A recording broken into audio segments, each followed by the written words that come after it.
शास्त्रों और संतों ध्यान के विषय में कहते हैं कि जीवन में ध्यान अति अनिवार्य है,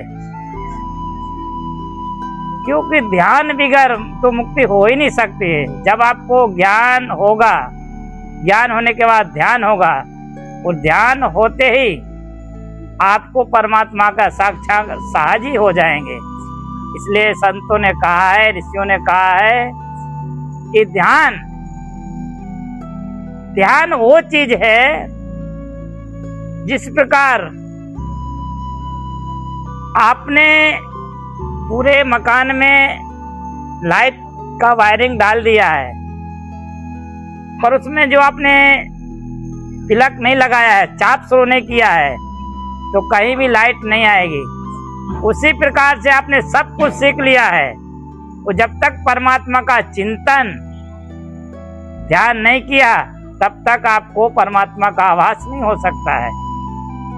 इसलिए कहते हैं कि ध्यान दो प्रकार के होते हैं, एक सगुण साकार होता है, एक सगुण निराकार होता है।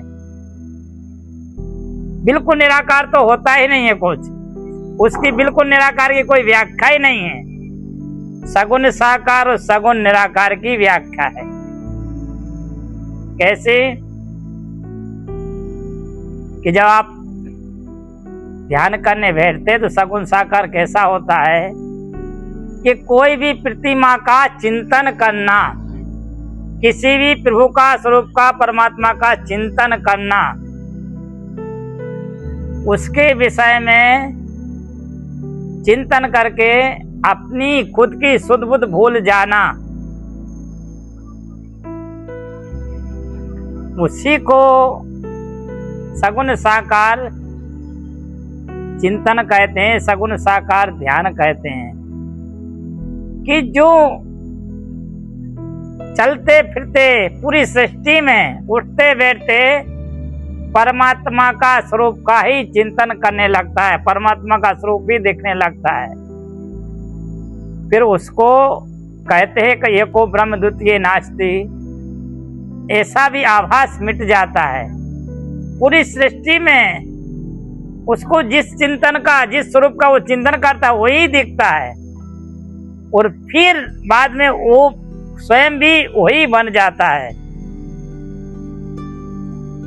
तो कहते हैं इसी प्रकार से सगुण साकार का जो चिंतन है उसका पहला स्टेप है कि जो सदगुरुदेव ने आपको जो स्वरूप का पूजा दिया हो उस स्वरूप की पूजन करना, उसकी बहुत भक्ति करना, उसका जप करना, उसका व्रत करना। धीरे धीरे धीरे धीरे आप उसमें आगे बढ़ते जाओगे, परमात्मा की तरफ आपका मन एकाग्र होता जाएगा, और सांसारिक जो सुख सुविधाएं हैं उनसे आपको अभाव आता जाएगा, उनसे आपको उन सुख सुविधाओं का आप त्याग करते जाएंगे, और धीरे धीरे आप परमात्मा की तरफ बढ़ते जाएंगे, और आपको धीरे धीरे परमात्मा की भक्ति में इतना आनंद आने लगेगा कि आपको सामाजिक जो संगीत है, जो आडंबर है, जो वैभव की सुविधाएं हैं, वो सब से आप अलग होने लगेंगे, विलक्षण होने लगेंगे। और जब विलक्षण होने लगेंगे तो आपको परमात्मा की तरफ बढ़ने का बिल्कुल सही रास्ता क्लियर होता जाएगा। और धीरे धीरे धीरे एक साथ कुछ होता नहीं है। कोई कह दे कि एक साथ होता नहीं, ज्ञान बगैर ध्यान नहीं होता है। अगर ध्यान होता है तो आपकी कल्पना है, ज्ञान होने के बाद ही ध्यान होता है। आपको जब तक ज्ञान नहीं होगा किसी शास्त्रों का, किसी पुराणों का, तो नहीं। कहते हैं लोग कि हम इस चीज को नहीं मानते हैं, हम इस चीज को नहीं मानते हैं। आप मानते कब थे तो त्यागा है, आप उसको जानते नहीं, मानने की कहाँ है। जान जाओगे तो मानना कहाँ रहा। आप जानते नहीं तो मानने त्यागने का कहाँ रहा। आपने कभी किसी देवता की पूजा की ही नहीं, कोई ग्रंथ पढ़ा ही नहीं, कोई शास्त्र का अध्ययन किया ही नहीं, आप कहते कि हम इसको नहीं मानते हैं। अरे जानते नहीं हैं, जानते नहीं है, मानने की तो कहाँ शब्द है यार। आपको ज्ञान ही नहीं है। आपने कभी भागवत गीता नहीं पढ़ी, आपने भागवत पुराण नहीं पढ़ा, आपने कभी शास्त्र नहीं पढ़े, आपने कभी वेद नहीं पढ़े, आप कहते हम मानते नहीं, हम निराकार को मानते हैं। अरे आपको ज्ञान ही नहीं है। पहले ज्ञान करो फिर ही ध्यान होगा। ज्ञान बगैर का ध्यान नहीं हो सकता है। वो तो मैंने बहुत सारे देखे हैं, कहते हम ध्यान करते हैं। कोई कहता है कि हमको आंख से कुछ प्रकाश दिख रहा है, लीला पीला दिख रहा है। अरे आपको इतना परमात्मा का प्रकाश दिखने लगा है तो हम कहते हैं कि आप सूर्य नारायण भगवान को 2 मिनट देखो तो सही, धूप में तो पता चल जाएगा कि आपको वो प्रकाश सहन हो जाएगा। तो वो तो अगर सूर्य नारायण का प्रकाश आप देख नहीं सकते हैं तो परमात्मा का प्रकाश कैसे देख सकते हैं? वो परमात्मा जो सगुण साकार जो कहते हैं कि जिस प्रकार कहते हैं कि उद्धव जी को जब ज्ञान हुआ है और भगवान श्री कृष्ण ने गोपियों के पास भेजा है, अने उद्धव जी वहां कहते हैं, क्या कहते हैं कि परमात्मा निराकार है। वो निराकार कैसा परमात्मा है? गोपियों को सुनाते हैं कि परमात्मा का चिंतन करो। कि कैसा करूं? परमात्मा कैसा है? तो व्याख्या करते उद्धव जी की परमात्मा ऐसा है। कैसा है कि परमात्मा को पाने के बाद ना भूख लगती है, ना प्यास लगती है, ना नींद आती है, ना जागते हैं, ना सोते हैं, ना बैठते, ना उठते हैं, ना दुख है, ना सुख है, ना रात है, ना दिवस है। तो कुछ भी नहीं है वहां। तो है क्या? गोपियां बोलती हैं जहां दुख नहीं, सुख नहीं, हंसना नहीं, रोना नहीं, सोना नहीं, खाना नहीं, पीना नहीं, कुछ क्रिया ही नहीं है, क्रियाहीन है।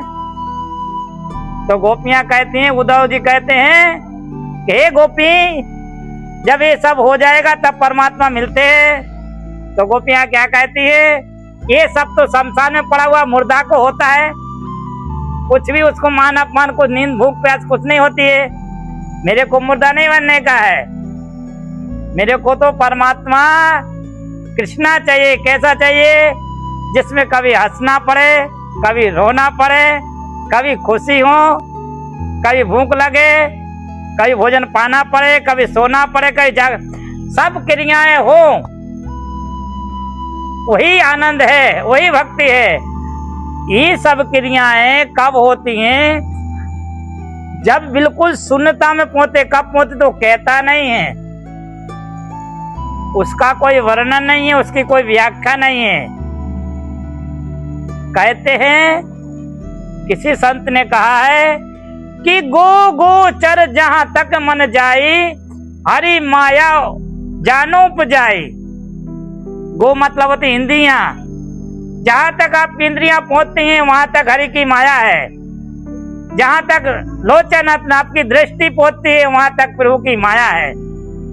जहां तक मन तुम्हारा पहुंचता है, जहां तक तुम्हारी दृष्टि पहुंचती है, जो सोच सकते वहां तक परमात्मा की पंचभूत की माया है। ना वहां मन पहुंचता है, ना इंद्रिय पहुंचती है, ना वाणी व्याख्या कर सकती है। वही परमात्मा का प्रकाश है, वहां कोई उसकी व्याख्या ही नहीं है। परमात्मा इसलिए कहते हैं। तो गोपियों ने उद्धव से कहा कि ये तुम्हारा ज्ञान था। जब गोपियों ने उद्धव को सुनाया कि परमात्मा मन एक होता है, अगर परमात्मा में आपका मन लग गया होता तो आप मेरे पास आते नहीं। आपके पास लगा नहीं, आपको भ्रम है, ब्रह्म का भ्रम है।